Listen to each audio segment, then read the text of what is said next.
కార్యకర్తలకు విన్నపము, అందరూ fake news పెడుతున్నారు. ఇంకా 10 కాదు 20 సెటర్లు లేపినా మాంజీరా మీదకి వెళ్ళి పోతుంది వాటర్ అనేది అది ఫేక్ న్యూస్. ఎక్కడి నుంచో తీసుకొచ్చేసి కట్టుకొట్టుకుంటా దానికి కటింగ్ చేసుకుంటా పెడుతున్నారు. కానీ అవన్నీ ఫేక్ న్యూస్.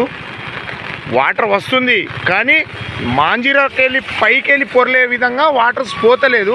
ఆ విధంగా వాటర్స్ లేదు. ఇంకా 10-20 సెటర్లు లేపినా మాంజీరా పైకి వెళ్ళి వాటర్ పోతుంది అనేది అది ఫేక్ న్యూస్.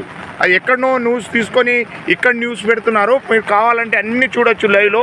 మొత్తానికి ఆ విధంగా పెట్టరాదు. ఎందుకంటే బండ్లు వస్తున్నాయి దీని మీదకి వెళ్ళి, బండ్లు వస్తున్నాయి దీని మీద, అందరూ చూస్తూ ఉన్నారు. అన్నీ ఎక్కడిదక్కడ చూస్తూ ఉన్నారు. వెహికల్స్ వస్తూ ఉన్నాయి. ఈ విధంగా వాటర్స్ కూడా చూడొచ్చు. అవన్నీ సెటర్స్ లేపారు కరెక్టే, 24 సెటర్లు లేపారు. కానీ నిజాం సాగర్ ఇంకా 20 సెటర్లు లేపినా దీని మీదకి వెళ్ళి పొర్లుతుంది అనేది ఫేక్ న్యూస్. అది ఫేక్ న్యూస్ పెడుతూ పబ్లిక్కు భయానికి గోలయ్యేటట్టు చేయకండి. ఫేక్ న్యూస్ పెట్టకండి.